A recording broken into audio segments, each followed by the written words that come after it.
It's a little bit funny, this feeling inside. I'm not one of those. Alors ça c'est pratique.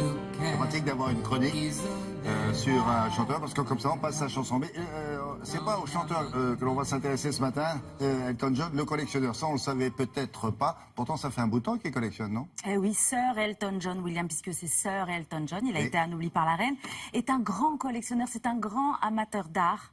Il collectionne des photos depuis 25 ans. Ah oui. Ouais, c'est pas mal quand même. Et des clichés de photographes célèbres, évidemment, des pièces rares. Évidemment, oui. Évidemment. Alors, donc depuis 25 ans, effectivement.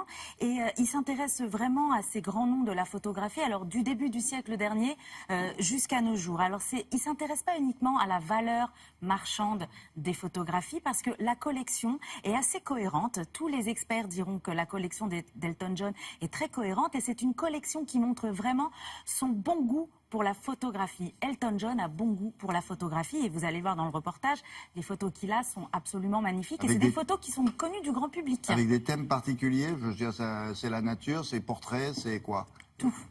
Justement, ouais, tout justement. Alors on croise des noms d'artistes comme Rodchenko, Man Ray, Dorothée Lange, Henri Cartier-Bresson, et puis on croise également des portraits de Cocteau, Dali, André Breton et Picasso. Alors il fallait évidemment un bel écrin pour accueillir cette exposition. Elton John habite aux États-Unis, à Atlanta, mais c'est la Tate moderne. Il habite à Atlanta toute l'année? Oui, il a une maison, il a sa villa là-bas, et c'est là-bas que sont accrochées toutes ces photos. Vous allez voir, de toute façon, on l'entend parler de sa passion pour la photographie dans le reportage. Et je vous propose en même temps d'aller à la Tate, de m'accompagner et de découvrir cette belle collection. C'est normal qu'il fasse ça à Londres quand même. Ah oui.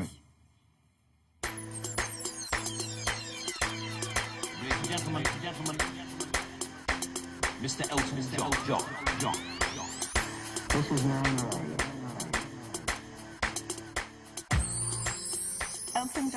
Elton John est un collectionneur averti.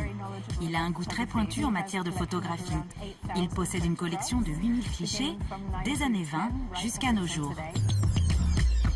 Mais pour cette exposition, nous nous concentrons uniquement sur les photos en noir et blanc des modernistes. Avant, je ne considérais pas la photo comme une forme d'art. Un jour, un ami est venu chez moi et me présente alors des clichés d'Irving Penn et d'Herb Ritts. C'était des photos en noir et blanc, des photographes de mode, mais le coup de cœur fut total. L'exposition met en lumière une sélection de photos datant de 1920 à 1950, où le mouvement moderniste était à son apogée.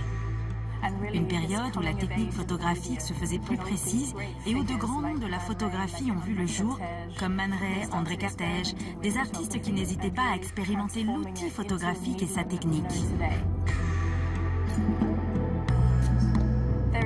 Nous consacrons une salle entière au travail avant-gardiste de l'américain Man Ray, comme on peut le voir ici avec ses photos des larmes de verre qui illustrent bien le genre d'expérience qu'il aimait faire, comme les techniques de rayographie ou de solarisation.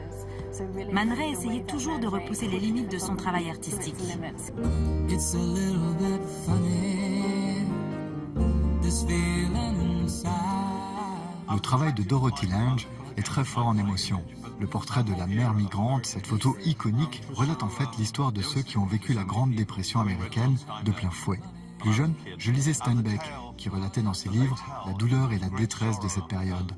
À chaque fois que je regarde cette image, l'expression de ce visage n'est jamais la même. Et le visage de cet enfant est très poignant, avec ce regard qui exprime un grand désespoir.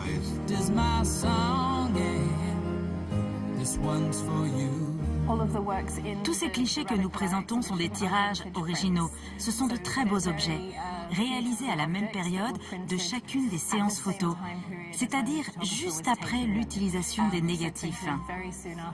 Et tous ces clichés ont été développés avant les années 50, ce qui signifie que la qualité du papier est très belle.